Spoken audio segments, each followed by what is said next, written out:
lot of situational things now.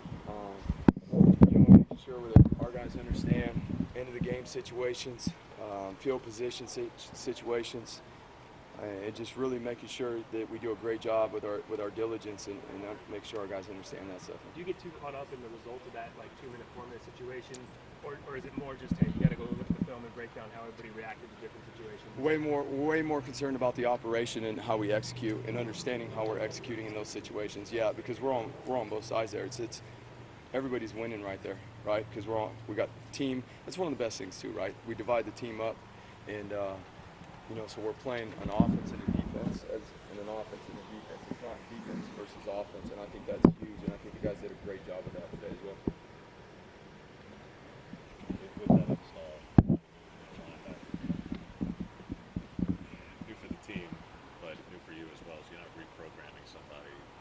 On one hand, that helps. On the other hand, it's a guy who didn't have a lot of game experience. So what have you seen from Isaac in that regard to adapting to your scheme and knowing the calls and making calls? Oh, Isaac's been awesome. He's a competitor, and he's really hard on himself, and he's learning how to drive himself.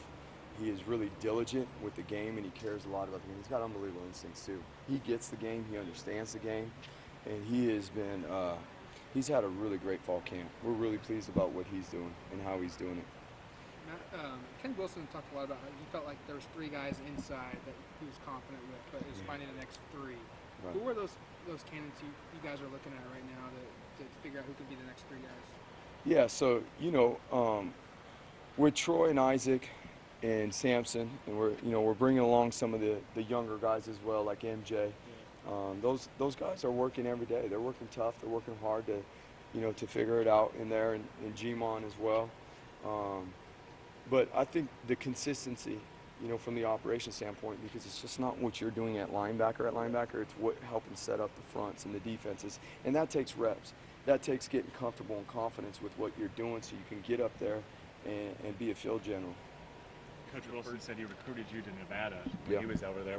What was it like as a recruiter, and why didn't you end up picking this school? Oh, that's a long time ago. That is such a long time ago. How about that, though, huh? Yeah. How about that? Coach Ken Wilson recruited me when I was coming out of high school. Now here we are together. You know what?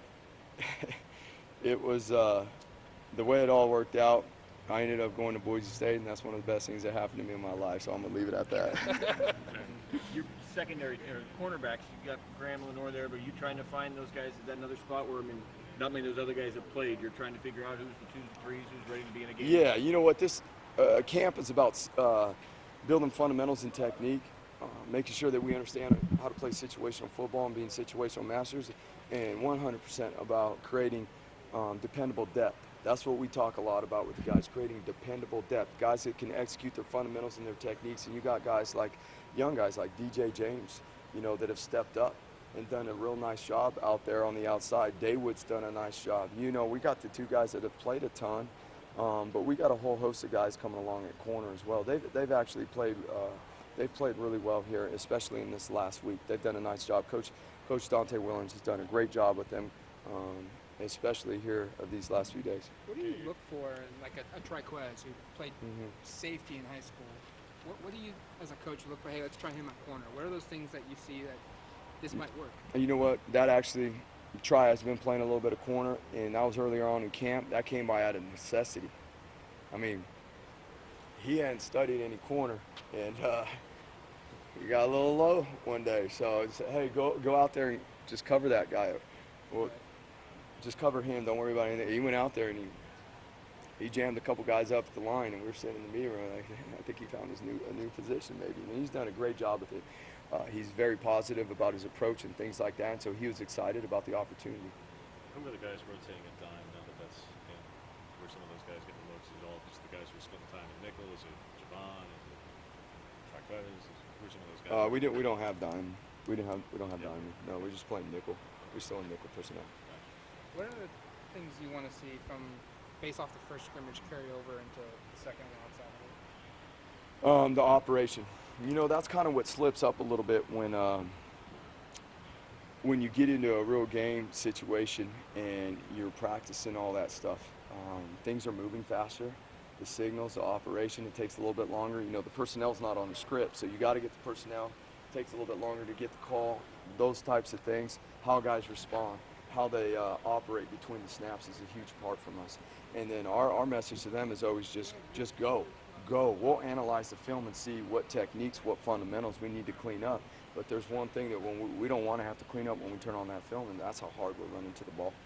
Are you subscribing to the premise that the further you are away from the ball defensively, the earlier you can play, possibly? Yeah, I think it's, yeah, you really got to, the man above has really got to bless you if you're going to play in the trenches early, you know. And there's a couple guys that, you know, may be in the rotation and doing some really good things in camp here, you know. But yes, naturally, the farther you're away from the ball, you know, there's a lot of 7-on-7 that you're out there on the edge. But I mean, you got some grown man up there in that offensive line, and a lot of these O lines are going to play. So you got physically, it's a lot harder to be ready to go as a freshman.